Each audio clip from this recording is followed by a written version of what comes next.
If the gut is tied to so many health issues, then what we put into it matters more than we think. Every day, people consume foods and even supplements that may be working against their health while searching for answers via diet trends, nutritional supports, and even medications. But what if real healing starts somewhere more foundational? What if it turns out that food is truly medicine? Today's guest is here to reveal the truth about gut health and what many practitioners may be missing when it comes to restoring it.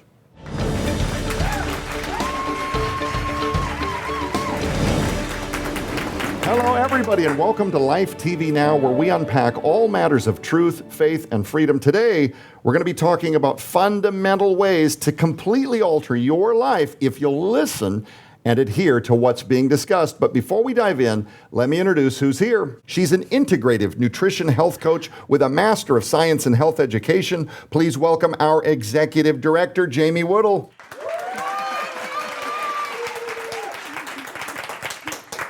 And she's a clinical nutritionist and integrative health practitioner with a doctorate in integrative healthcare focused on clinical nutrition. She combines science, nutrition, and lifestyle strategies to help people restore health naturally, highlighting the connection between gut health, metabolism, immunity, and overall wellness. Please welcome Dr. Rachel Shuck. Friends, if you missed last week, go back to wherever it is that you watch Life TV Now. Find us in the archives. Go to social media. Make sure that you catch up with what we're doing as we spend week 2 now unpacking one of the benchmarks, the foundational points of health that a lot of practitioners completely overlook, and that is the health of the gut and all of its downstream labels.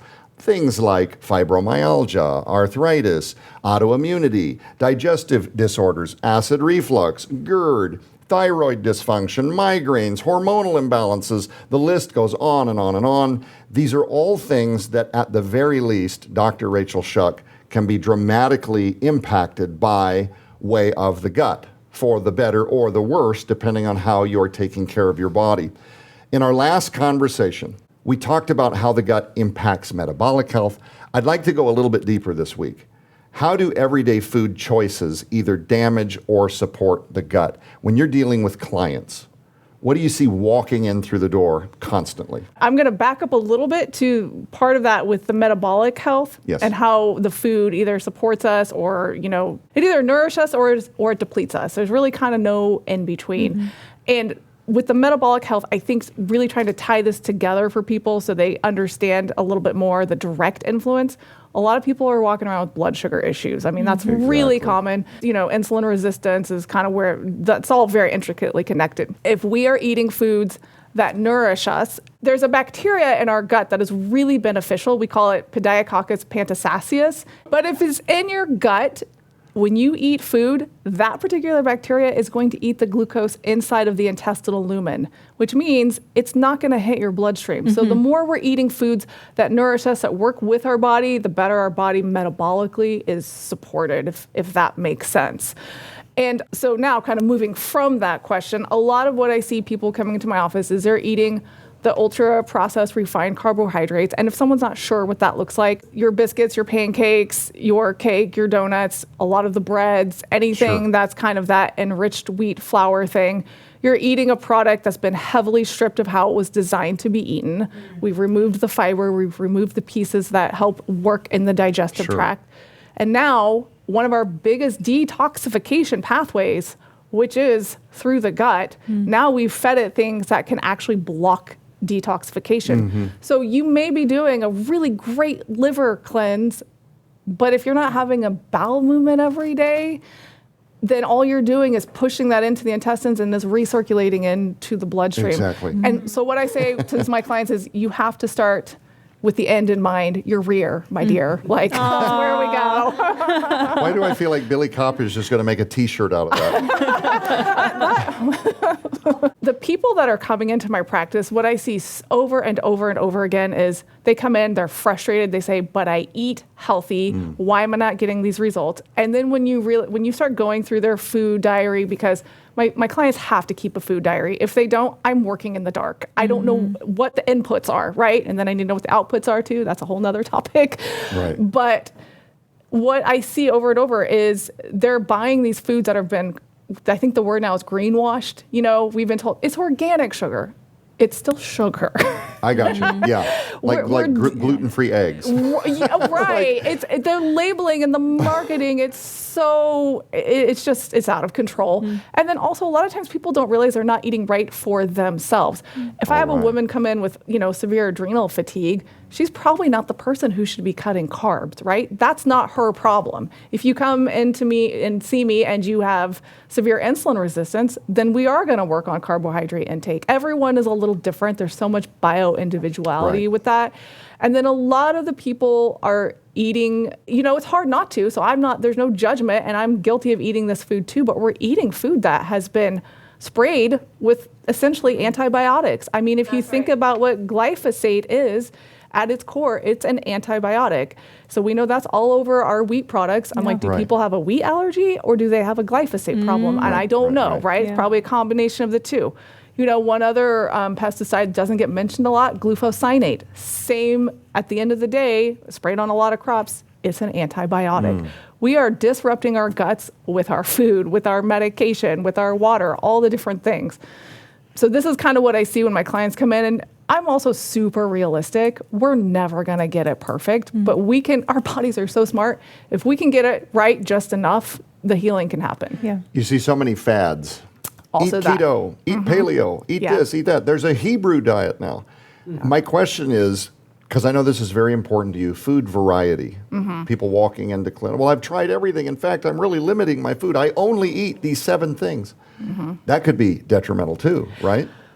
Long term, I don't love that. I think if you're having to continuously limit your foods, now, ultra-processed foods always need to go. Those aren't really foods, right? Sure. But if you're having to continuously limit your foods, my sentiment to that is maybe the true healing hasn't fully happened. So I do get people that come in, they really truly can't do fiber. Their guts have been so disrupted. So first we have to work on healing the gut. Then we can start adding the fiber back in. But yeah, at the end of the day, we want to get meat products are going to be really good at giving you your amino acids. They're going to be the best at that, right? They're even better at minerals. But if we're not eating plants, well, where's your phytonutrients, right? And those are the things that we don't even know what they do yet. We're not God. We don't know, right? But they're there, and we know that they are beneficial when we start researching each individual thing.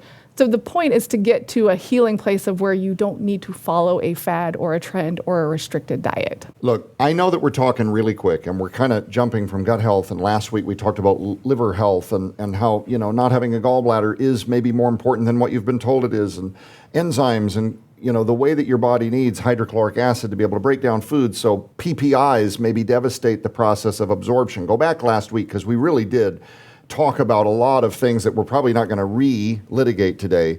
But for those that missed it, or for those watching this program that want to know, okay, Dr. Rachel Shuck, you've compelled me. I get it. Gut health is a super important area of health that no one's talking about. What does that actually look like day to day in very practical ways for the layperson that's just learning about this? What it looks like day to day, especially for my clients, is slow but steady wins the race. I have a lot of people come in who are taking massive doses of probiotics or trying to just shove a whole bunch of probiotic-rich foods, down their gullet. And down their gullet. I have said that so many times. I love it. Go ahead. Okay. The body needs sometimes to have time to adapt.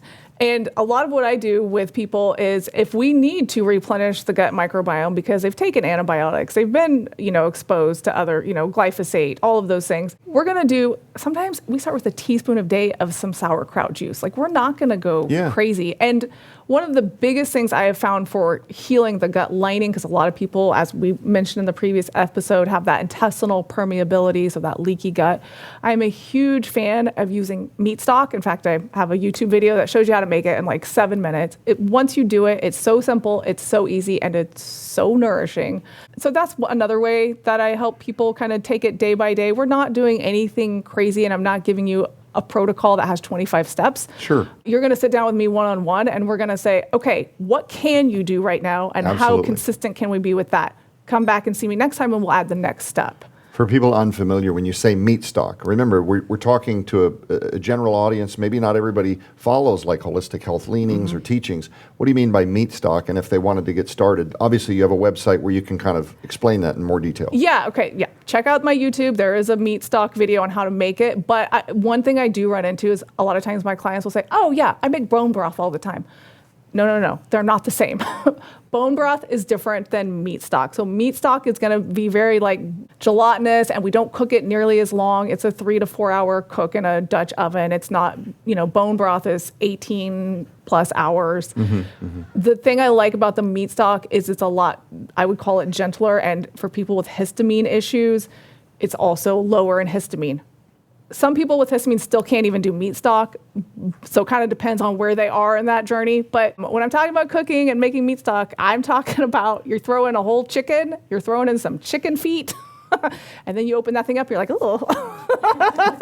But it's very healing and very nourishing, and you don't have to use chicken. You can also make it with beef or fish or lamb. Friends, we're going to bring her YouTube up on the screen right now for you, so you know exactly where to follow up if you want to learn more about meat stocks and how to prepare food like that might be very nourishing to the gut.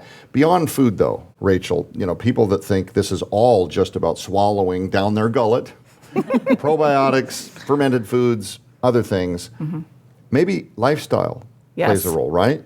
Yes. Lifestyle matters. We cannot separate all of these things. My tagline is food is medicine, but when people are sitting in my office, we're talking about everything. Everything for me often goes back to the gut, even if, like I said, if it's not the root cause, we still have to make sure that's healthy. If you get out in the sunlight, that's actually going to help increase the diversity and the number of microbes in your gut. We know when you get exposed to sunlight and that vitamin D production happens, that vitamin D can help repair the gut lining, and it's super anti-inflammatory. So we know that sunshine is important.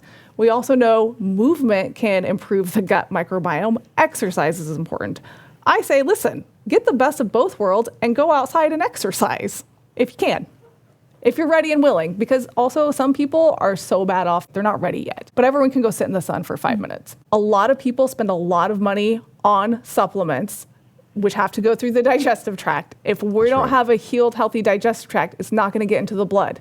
If your digestive tract is good and it gets into the blood, which is your delivery highway, what kind of delivery system do you have if you can't move the blood around? If it's not moving, you're not delivering as well as you could. And this is where the exercise piece also comes in. Well, ladies and gentlemen, if you're brand new here to Life TV Now, you probably don't know that this conversation is very, very personal to me as someone whose origin story really comes out of terrible, terrible autoimmunity and 27 plus years of struggling to digest anything. There was a point in my life in my late 20s, early 30s, Dr. Rachel, where I was afraid to swallow anything. I had given up on all foods. It was all going to tear me apart. And I said to God, like, if you would just fill me with dark matter that made me not hungry for all of life, I'll just do that. I don't want to eat no more. Oh. And they were telling me, the genetic stories, and this is all about, maybe your father or your mother has passed down to you something. We don't really know what causes all of this. Some people just suffer like this. And so the management was 90-day rounds of Cipromax, antibiotics, to deal with chronic infection of diverticulitis. Now, if you're unfamiliar, this is a catastrophic dismantling of everything that your gut exists to do, is to pound it with antibiotics the way I did. The other thing is, eventually this leads to me having half of my colon cut out because they're going to cut out the diseased portions of the diverticulosis, and I'm going to get my life back. And I got to tell you, I walked in, and the surgeon, very nice man, and if you're going to have half of your colon cut out in the state of Missouri, this guy was the best, okay? I'm not disparaging him. He really wanted to see me well. This is not a disparaging statement about allopathic medicine or the surgeons that exist to do the work that they do. It wasn't right for me at all. I came out of that surgery, I was much worse than before I walked in. And I had a catalog. I don't know if you guys have ever experienced this. When people are talking you towards a surgery, Dr. Rachel Shuck, and they show me pictures of an MMA fighter with a colostomy bag. I'm not joking, in the cage, but then he's got this thing covering his hole, and then later he's all buff and he's got this colostomy bag. There's a model walking on the beach with a little colostomy bag. I've got people in the audience laughing out loud. I don't know if you can hear that.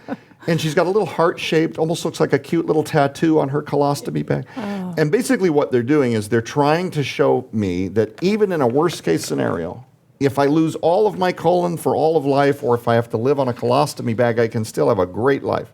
Now, I know people on colostomy bags. The reality is a lot more difficult for them than what was advertised. And again, none of this addresses the underlying root cause.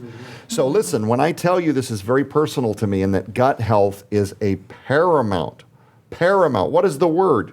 It is of paramount importance to your capacity to thrive and to live well. This is very personal to me. And that's why I want to tell you about my book, Time Bomb and Companion DVD, that covers everything from how modern industrialized food, environmental factors, and today's dietary patterns is affecting the health of upwards of 80% of Americans. It also goes a step further into how these same factors may be disrupting gut health, digestion, and the body's natural balance, and why restoring gut function and improving what we're putting into our bodies in the first place can be a foundational part of rebuilding overall wellness. It's a detailed educational book along with companion DVD filled with interviews, research, and real-world insights designed to help people better understand what's in their food, shop smarter at the grocery store, and choose cleaner, more affordable options for everyday living. And right now, we have a special going on, so don't wait. Get your copy of Time Bomb Plus, the companion DVD, and start repairing your gut right now. Visit edensessentials.com. Get my book, my DVD. I poured my soul into this to make it the most easy to understand way to deal with gut health, the questions about probiotics, hormonal health. I talked about my own personal journey a little bit. All of the stuff that people are doing to manage things like GERD, epididymitis, prostate issues. But it has very practical information, Dr. Rachel, about navigating the grocery store. I don't know how often you get this. Clients walk in and they say, well, I can't afford to take these supplements. I can't afford to eat clean. You know, I can get inexpensive foods for dollars. This other stuff is over $10, and the price disparity is not something I can overcome. So I have to do what I have to do.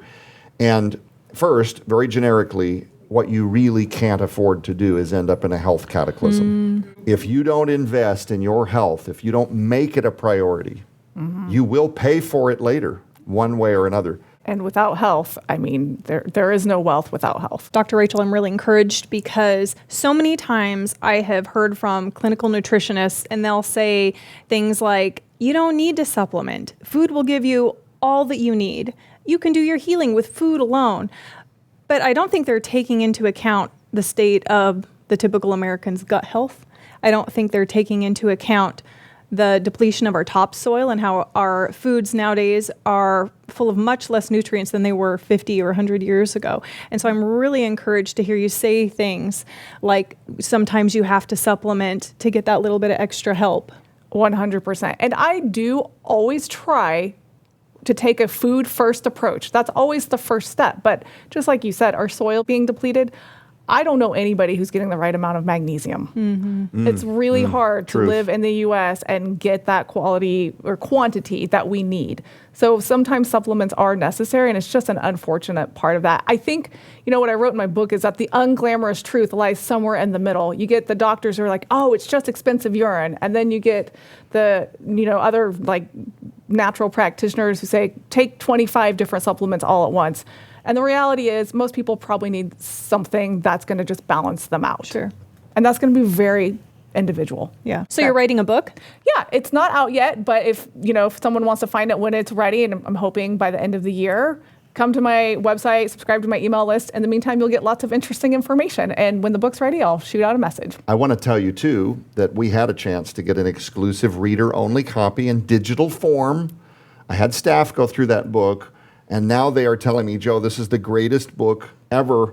And they're sitting right here today, like nodding along with me. This is a book that we are very much in anticipation of.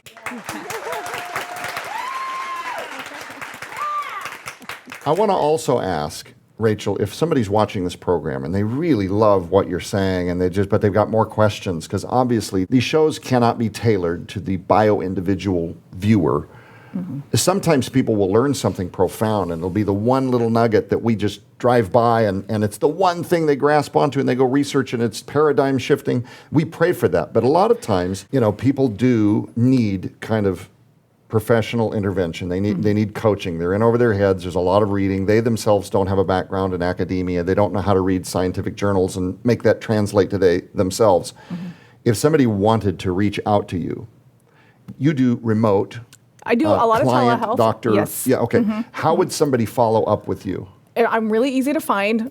My website is drshuck.com.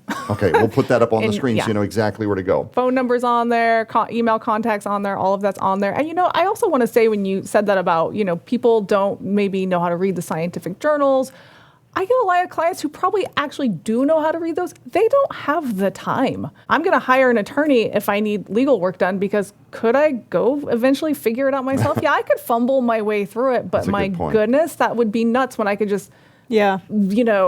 have the expert who's already done the research, has the practice, knows what works, knows what doesn't. Clients that are coming to you, what are they saying? What are some of your experiences when you have people walk in? I'm assuming that a lot of your clients have done the allopathic medicine train. They feel like and I'm sure one of the opening moves, Rachel, is I've tried everything, right? It seems like a absolutely. lot of my practitioner friends, that's one of the opening statements Yeah. they get a lot is I've tried everything. And they're almost turning to natural medicine as kind of a last hope. Like, I've done everything else, nothing works. Yeah. Can you fix me or can this thing work? You're seeing good results. You're seeing natural medicine pay off. You're seeing people willing to take the personal responsibility, Yes. right? Yes. Advocate for themselves and do the Yes. work. What kind of outcomes are you seeing? I see a lot of people who have IBS issues, so that's irritable bowel syndrome, whether it's the constipation, whether it's the diarrhea, whether it's the mix of the two. We can very often, those get resolved when we remove the medications and we heal the gut. That is something huge I see all the time. The other piece to that I see in a lot of clients is the blood sugar issues get fixed. When we clean up the diet, they're no longer needing diabetic medication. They're no longer needing to, pop all the other medications that come along with that. Kind of a fun little one-off story.